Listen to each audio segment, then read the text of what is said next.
नमस्कार दोस्तों, कैसे हैं आप सभी। उम्मीद करती हूँ सभी स्वस्थ होंगे। दोस्तों, आप सभी का आप ही के चैनल प्राचीन उपाय में स्वागत है। अगर चैनल पे पहली बार आए हैं तो प्लीज चैनल को सब्सक्राइब करें ताकि वीडियो की नोटिफिकेशन समय समय पर आपको मिलते रहे। तो चलिए चलते हैं वीडियो की तरफ। नवरात्रि में दुर्गा अष्टमी पर करेंगे कार्य, दरिद्रता और दुर्भाग्य का होगा नाश। चैत्र नवरात्रि में मां जगत जननी जगदम्बा की उपासना की जाती है। इतना ही नहीं, सनातन धर्म के मानने वाले लोग नवरात्रि के पर्व को बड़े धूमधाम से मनाते हैं। नवरात्रि में 9 दिन 9 देवियों की अलग अलग पूजा आराधना करने का विधान है। लेकिन चैत्र नवरात्रि में मां जगत जननी जगदम्बा के साथ भगवान राम की भी पूजा आराधना की जाती है। जबकि माता रानी को प्रसन्न करने के लिए लोग तरह तरह के उपाय करते हैं। खास तौर पर नवरात्रि की महाअष्टमी दुर्गा अष्टमी का दिन विशेष महत्व रखता है। दुर्गा अष्टमी पर करें यह काम, दरिद्रता और दुर्भाग्य का होगा नाश। नवरात्रि की महाअष्टमी के दिन महागौरी की पूजा की जाती है। नवरात्रि के दौरान किए गए कुछ उपाय बहुत कारगर माने जाते हैं। महाअष्टमी के दिन लोग तंत्र मंत्र और विद्या की प्राप्ति के लिए कई तरह के तांत्रिक क्रिया की सिद्धि करते हैं। नवरात्रि के 8वें दिन अष्टमी मनाई जाती है। खास तौर से महाअष्टमी के दिन का विशेष महत्व माना जाता है। इस दिन माँ दुर्गा के 8वें स्वरूप माँ गौरी की पूजा का विधान है। अष्टमी को महादुर्गा अष्टमी भी कहते हैं। नवरात्रि में अष्टमी का विशेष महत्व होता है। इस दिन माँ गौरी की विधि विधान पूर्वक पूजा आराधना की जाती है और मान्यता है कि इस दिन कुछ काम करने से माँ गौरी की विशेष कृपा प्राप्त होती है, दरिद्रता का नाश होता है, सुख समृद्धि लाभ की प्राप्ति होती है। माँ अष्टमी के दिन महा स्नान के बाद माँ दुर्गा का पूरी श्रद्धा से पूजन किया जाता है। इस दिन मिट्टी के 9 कलश रखकर देवी दुर्गा के 9 रूपों का आह्वान किया जाता है। दरिद्रता एक ऐसा नाम है जिसे सुनकर मनी में एक ग्लानि सी पैदा हो जाती है। गरीबी में दबा हुआ व्यक्ति सदैव एक मानसिक तनाव और दबाव सा महसूस करता है। उसे सदा एक सा डर लगा रहता है कि यह धन हानि का सिलसिला कब खत्म होगा। कंगालियत में डूबे व्यक्ति को न दिन में चैन मिलता है न रात में। इस बार महाअष्टमी 16 अप्रैल को मनाई जाएगी। अष्टमी के दिन के कुछ टोटके दुर्भाग्य दरिद्रता को दूर करते हैं। तो आइए मैं बताती हूँ इसके बारे में। दरिद्रता नाश के लिए गायत्री की श्री शक्ति की उपासना करनी चाहिए। मंत्र के अंत में 3 बार श्री बीज का संपुट लगाना चाहिए। साधना काल के लिए पीत वस्त्र, पीले वस्त्र, पीला योगोपवीत्र, पीला तिलक, पीला आसन प्रयोग करना चाहिए। शरीर पर शुक्रवार को हल्दी मिले हुए तेल की मालिश करनी चाहिए और रविवार को उपवास करना चाहिए। गायत्री का ध्यान करना चाहिए। माँ दुर्गा को कमल का फूल अत्यंत प्रिय है। माँ अष्टमी की रात को माँ दुर्गा के मंदिर में जाकर उनके चरण में 8 कमल के फूल अर्पित करने से विशेष लाभ होता है। यह टोटका आपकी हर मनोकामना पूरी करेगा।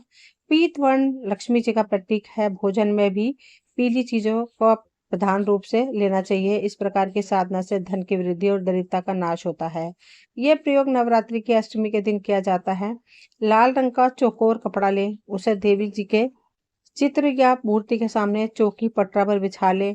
उसमें लाल रंग का टुकड़ा, लाल गुलाब के पुष्प, साबुत रोली तथा 5-8 सिक्के, चवन्नी, अठन्नी, रुपया, 2 रुपये, 5 रुपये का कोई भी सिक्का, परंतु सभी समान मूल्य के रखें। फिर कपड़े में सारा सामान लपेटकर कपड़े की पोटली बनाकर अपने गले या अलमारी या संदूक, जो भी आपके हिसाब से उपयुक्त स्थान हो, वहां रख दें। 6 माह बाद पुनः नवरात्रि की अष्टमी को इस प्रक्रिया को दोहराएं। नवरात्रि में दुर्गा सप्तअष्टमी का पाठ करना जरूरी होता है, लेकिन अगर आप अब तक नहीं कर पाए हैं तो इसे महाअष्टमी के दिन जरूर करें। अष्टमी की रात को घर में या दुर्गा मंदिर में जाकर दुर्गा सप्तशती का पाठ करें। इससे घर में सुख समृद्धि आती है। अगर आप अष्टमी के दिन नवरात्रि के व्रत का पारण करते हैं तो इस दिन हवन जरूर करिए। अष्टमी के दिन हवन करवाना बहुत शुभ माना जाता है। इससे घर में आने वाले संकटों का नाश होता है। हर कोई अपनी सुविधा अनुसार नवरात्रि के व्रत का पारण करता है। अगर आप तिथि के दिन पारण करते हैं तो इस दिन हवन जरूर कराएं। अष्टमी के दिन हवन करवाना बहुत शुभ माना गया है।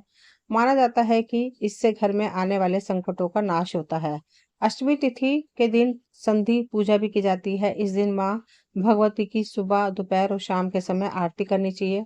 बता दूं कि संधि आरती अष्टमी तिथि के समापन और नवमी तिथि के प्रारंभ में ही की जाती है। अष्टमी तिथि के दिन संधि पूजन भी की जाती है। इस दिन माँ भगवती की सुबह, दोपहर और शाम के समय आरती करनी चाहिए। बता दूं कि संधि आरती अष्टमी तिथि के समापन और नौमी तिथि के प्रारंभ में की जाती है। माँ अष्टमी की रात को देवी मंदिर में उन्हें 16 श्रृंगार अर्पित करने से जीवन की सारी समस्याएं दूर होती हैं। माना जाता है कि इससे पति पत्नी के संबंधों में मजबूती आती है। साथ में अगर आप काफी समय से कर्ज के भार से दबे हैं तो दुर्गा अष्टमी के दिन ये टोटका जरूर करें।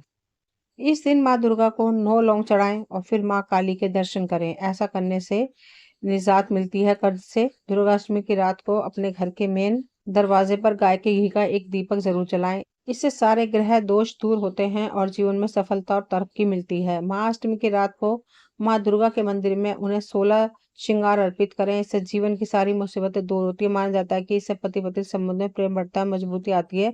दुर्गा अष्टमी के दिन अगर आप चांदी का स्वास्तिक घर ले आते हैं तो माता दुर्गा की विशेष कृपा घर पर बनी रहेगी। दुर्गा अष्टमी के दिन माता दुर्गा को चांदी का सिक्का अवश्य अर्पण करें। इसके बाद घर की तिजोरी में रख दें। माता दुर्गा की कृपा से आर्थिक परेशानी दूर होती रहेगी।